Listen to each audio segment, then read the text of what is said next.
Estamos en línea ahora con el economista Ricardo Rodríguez Silvero. Ricardo, ¿cómo estás? Buen día. Buen inicio del año a ustedes todos ahí y a la audiencia también. Igualmente, señor. Muchísimas gracias por atendernos. Bueno, básicamente son, análisis que estamos queriendo escuchar respecto al panorama económico, primero lo que dejó el 2018 y lo que se avisora para el 2019, Ricardo. Con mucho gusto, solamente que el análisis no debería ser solamente económico porque es mucho más compleja la realidad. Ajá. Es también social, es también ambiental, y en la parte económica hay que distinguir entre la macroeconomía y la microeconomía, así que si hay tiempo yo quisiera desglosar ese análisis en esos subsectores. Sí, adelante, Ricardo, digamos, vamos a empezar por lo positivo, porque realmente tenemos cosas muy positivas para este año 2019, y es que vamos a seguir disfrutando de la fortaleza macroeconómica que tiene el país. Es impresionante realmente esa fortaleza. Y se la mide en términos de crecimiento económico por encima del 4%, va a ser algo así como 4 y pico por ciento este año. Algunos exageran su precisión de un pronóstico cuando no se lo puede precisar tanto y hablan del 4,2% para el 2019. Digamos en torno al 4%, un crecimiento de ese nivel es alto para América Latina, y Paraguay lleva 15 años creciendo así. O sea que en 15 años hemos crecido 60%. Porque si el crecimiento promedio anual está en el 4 o en el 5%, y son 5 años, y hemos crecido 60% en 15 años, pero tampoco debe ser motivo de euforia, porque el crecimiento económico es necesario, pero no suficiente. El crecimiento debe ser equitativo también, y sobre todo que, si no todos, por lo menos la inmensa mayoría de la población participe de los beneficios del progreso económico, social y ambiental. Bueno, y eso no se está viendo, pero en términos de fortaleza macroeconómica hay que señalar el porqué de tanta fortaleza también. Para empezar, hay que recordar que el guaraní es la moneda más fuerte y más longeva de América Latina, lleva más de 70 años de estabilidad sin haber necesitado nunca ni cambiar el nombre de la moneda, como lo han hecho nuestros vecinos, por ejemplo, ni eliminar ceros a la moneda, como lo han hecho nuestros vecinos. Es decir, somos realmente una isla de estabilidad en materia de precios, y eso es ya una muy buena noticia. Y para el año 2019 se pronostica también una inflación por debajo del 4%. Para hacer los números fáciles de recordar, el crecimiento estará un poco por encima del 4 y la inflación estará un poco por debajo del 4. Bueno, y esa combinación es buenísima. Aparte de eso, tenemos que saber que nuestro tipo de cambio, eso ya es la moneda local, en comparación con las divisas, o sea, con las monedas extranjeras con las que practicamos transacciones comerciales y de capital, ¿no? Nuestro tipo de cambio es realmente fuerte también, ¿no? El año pasado hemos devaluado la moneda por debajo del 8%, algunos dicen que no llegamos ni a 7%. Eso depende mucho del método de cálculo también, pero en general podemos decir sin equivocarnos que nuestra devaluación en todo el año 2018 ha sido muy baja, sobre todo en comparación con la de Brasil, que ha estado por encima del 20%, y de la Argentina, que ha estado por el 50%. Bueno, eso tiene aspectos positivos, naturalmente, de tener una moneda muy fuerte. Pero el lado negativo de eso es que entonces sufrimos la oferta extraordinaria en el mercado local de productos argentinos y brasileños, al punto que nuestras empresas locales están teniendo dificultades, sobre todo en esos rubros en los que argentinos y brasileños son muy competitivos, ¿verdad? Entonces, con eso vamos descendiendo a la microeconomía, y la microeconomía es la que está regular o mal. La microeconomía es la economía, para explicar mejor, del almacén de Don Manolo. Exacto. O de la lencería de doña Gertrudis o del taller mecánico de don Francisco. Las compras chicas. Es decir, es esa gente pequeña, exacto, que trabaja, pero partiéndose el lomo realmente, para sacar adelante su pequeño negocio. Son, en el lenguaje popular, las microempresas en el ámbito urbano. También en el lenguaje tributario se la denomina empresas unipersonales. Pero también en el campo, y sobre todo en el campo, hay una multitud de pequeños productores, empezando por los microproductores rurales y siguiendo con los pequeños. Todos están produciendo en gran parte productos agrícolas y ganaderos, pero de escaso número en materia de hectáreas o de toneladas o de ganado vacuno o porcino o bovino, ¿verdad? Esa gente está también relativamente mal. No tiene asistencia técnica. Para decirlo más exactamente, tiene muy poca asistencia técnica, porque algunos sí la tienen, ¿verdad? Y el acceso a créditos de ellos es sumamente dificultoso, porque generalmente están en zonas en las que no llegan las agencias oficiales de crédito, ni siquiera el Banco Nacional de Fomento. El crédito agrícola de habilitación llega a poblaciones pequeñas, pero si son poblaciones muy remotas, muy lejanas, en el Paraguay profundo, digamos, ya no llegan las agencias oficiales. Afortunadamente llegan las cooperativas de producción y las de ahorro y crédito. Y entonces los microemprendedores rurales sí tienen acceso al crédito, pero también allí tienen que ingeniarse para poder llegar a ese crédito. En otras palabras, que la asistencia técnica y crediticia a los microempresarios urbanos y los microemprendedores rurales deja mucho que desear. Y así nos va. Además, ese sector es el que más sufre por la inundación masiva que tenemos de productos argentinos y brasileños a consecuencias de las monedas devaluadas de estos países, ¿verdad? Y también tenemos que saber que las medianas empresas son las que más sufren con la crisis argentina y brasileña.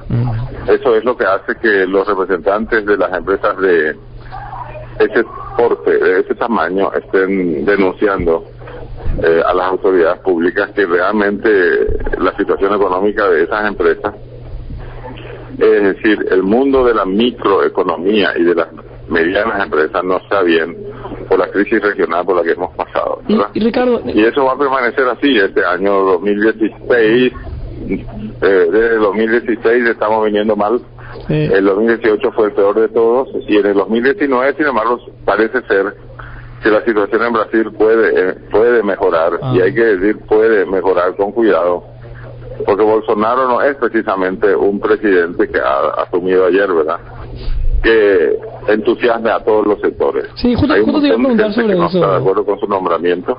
Sí. No nos olvidemos que llegó al poder con el 40% de votos del electorado, en realidad para ser exacto es 39% o 38,9%, algo así, del electorado brasileño, y que hay el 70% del resto del electorado brasileño que ni siquiera se preocupó para ir a votar, o que ha votado expresamente en contra de Bolsonaro. Es decir, no es que él tenga ahí el poder absoluto. Y aparte de eso, si Brasil tiene instituciones fuertes, las más fuertes están en el Poder Judicial y en la Fiscalía de Delitos Económicos de Brasil, y eso lo han demostrado hasta el hartazgo en los últimos años.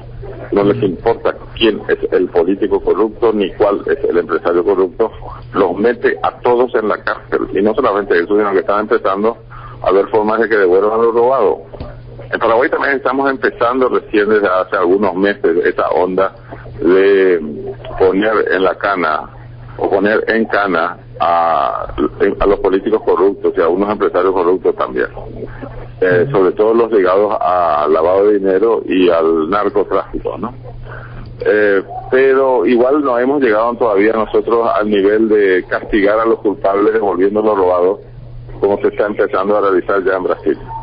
Bueno, esa gente que está soportando prioritariamente al gobierno de Bolsonaro, pero que ha sido electo legalmente y por lo tanto es un mandatario legal, la presencia de Bolsonaro en el Brasil puede ser que modifique un poco las variables de referencia en la coyuntura de nuestro país, pero todavía no estamos en condiciones de prever eso para el año 2019 porque hay que darle tiempo a Bolsonaro que vea si puede poner en práctica realmente lo que ha prometido, porque están los otros poderes del Estado en Brasil que no son nada subestimables, tanto la oposición en el Congreso como el Poder Judicial y la Fiscalía de los Delitos Económicos. Pero siguiendo con ese análisis de coyuntura en Paraguay, hay que decir también que, pasando al otro sector, al sector de lo social, que es preocupante la cantidad de gente en miseria en nuestro país. Son aproximadamente 400.000 en épocas de sequía, digamos, pero si son épocas de inundación, eso sube ya a 500.000 personas. 500.000 personas para una población de 7 millones es mucho, pero eso es la gente que vive en la miseria, o sea, en la pobreza extrema. Hay otros pobres también. Si uno suma los que están en la miseria con los demás pobres que no son pobres extremos, uno llega más o menos a 1.800.000 personas, casi 2 millones de personas, sobre una población de 7 millones, también relativamente mucho. Pero hay una buena noticia a dar ahí, y es que se ha disminuido una parte de la pobreza en la clase media. Los estratos superiores de la clase media han tenido en los últimos años ya una movilidad social vertical ascendente, es decir, han ascendido a posiciones superiores de la pirámide social, pero se han encontrado ahí arriba con la ingrata sorpresa de que el nivel de ingresos de ellos, aunque ha aumentado considerablemente, no alcanza como para pagar el costo de las escuelas y de los colegios, así como tampoco de la seguridad social en ese nivel. Entonces algunos se precipitan nuevamente hacia abajo. Pero yo creo que es saludable ver esa tendencia de que los estratos superiores de la clase media están subiendo de posición y los estratos más altos siguen siendo los todopoderosos en nuestro país. Están cada vez más afortunados, no solamente en términos de suerte, sino también en términos de capital o en términos de activos. Cada vez hay más ricos en nuestro país.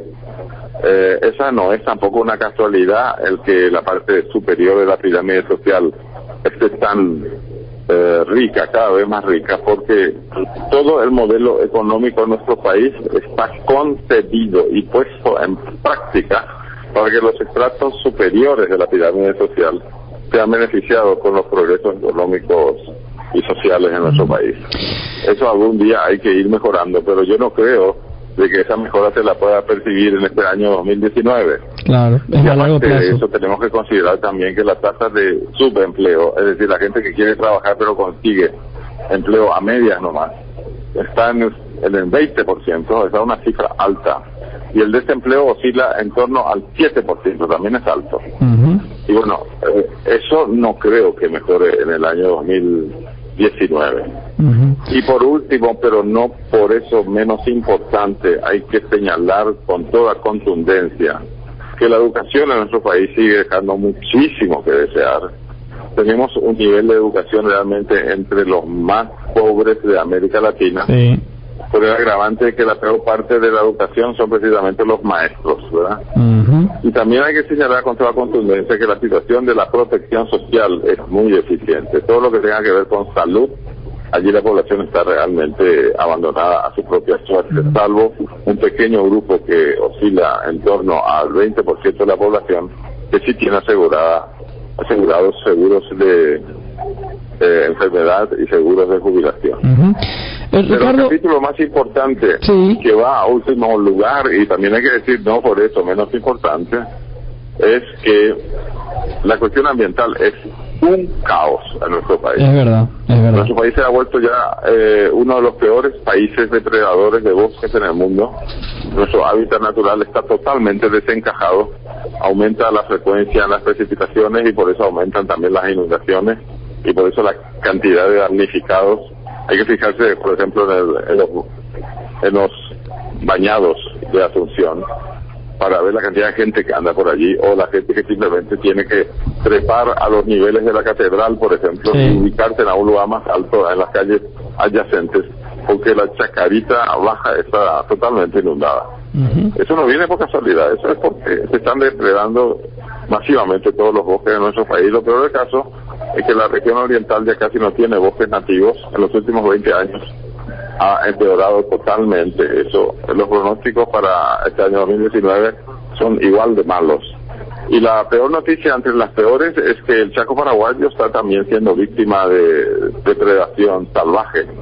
La ancha parte boscosa de la región occidental o Chaco, que va paralela al río Paraguay hacia el norte, eso está echándose abajo masivamente y no hay una sola autoridad estatal que esté intentando impedir eso.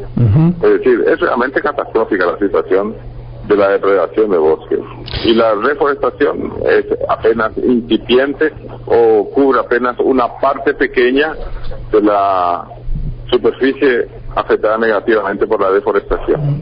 Para continuar, el procesamiento de los residuos orgánicos líquidos y sólidos sigue siendo muy deficitario. El porcentaje de la población que saca provecho de alcantarillado es muy bajo. Incluso en las zonas VIP de la capital y de otras ciudades del interior, sigue mostrando que no tienen bajo control el sistema de aguas cloacales. Cada vez que hay una tormenta de verano y sube toda la superficie y después se retira la tormenta, queda al sol candente del verano expuesta esa pestilencia insoportable de líquidos, de residuos orgánicos. Eso no puede ser. En ningún país civilizado la zona más rica o la más moderna o la más importante es la que es más pestilente cuando se retira la tormenta tropical. Así mismo. Hay algo que hacer allí. Y para terminar, la toxicidad en todos los niveles, es decir, en el aire, en las aguas, en el suelo, en el subsuelo, es espantosa. Sí. Resulta que la gente no tiene conciencia ni siquiera de que la fumigación que están poniendo en práctica para el cultivo de los cereales es dañina y perjudicial no solamente para los insectos o para los microorganismos, sino también para los seres humanos, ¿verdad? Se sigue practicando fumigación con productos químicos que están expresamente prohibidos en otros países del exterior. En la Unión Europea, por ejemplo, está prohibido expresamente la utilización de los productos tal y cual de Monsanto o de Bayer. Está prohibido. En Paraguay se lo utiliza, pero a diestra y siniestra, y nadie se queja. Nadie es consciente de eso, salvo unos pocos campesinos cuya repercusión en el nivel de conciencia crítica es casi igual a nula.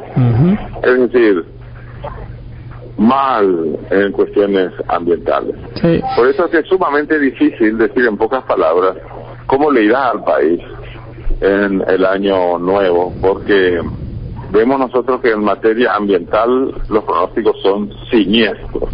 Así que depende el análisis siempre de qué parte de la realidad es la que se va a analizar. Si se va a analizar solamente el crecimiento económico, hay que recordar enseguida que Paraguay es uno de los países más desiguales en el mundo, en un continente que es el más desigual en el mundo también. Es decir, cuidado entonces con los análisis coyunturales que se limitan solamente a analizar un producto o un subsector de la economía.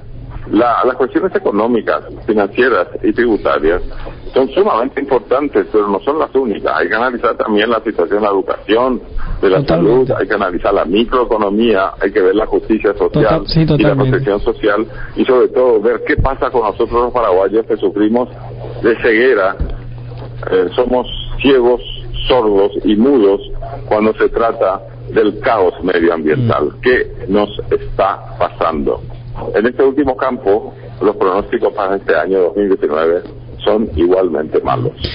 Ricardo, te agradezco muchísimo este análisis completo, digamos, yendo desde lo que quería preguntar lo segundo, digamos, que era el tema de la perspectiva respecto a Bolsonaro, pero creo que ya lo has respondido, y sobre todo con esta fuerza en el tema ambiental que coincido, pero en un 100%, ¿verdad? El hecho de fortalecer un poco materia ambiental, materia educativa, como unos pilares 2019, y creo que con eso podríamos aplicar todos los podríamos beneficiarnos, digamos, con un año con muchas expectativas y sobre todo mucha incertidumbre.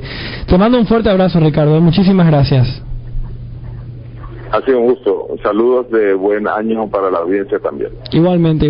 Ricardo Rodríguez Silveira haciendo un análisis de las perspectivas para el 2019.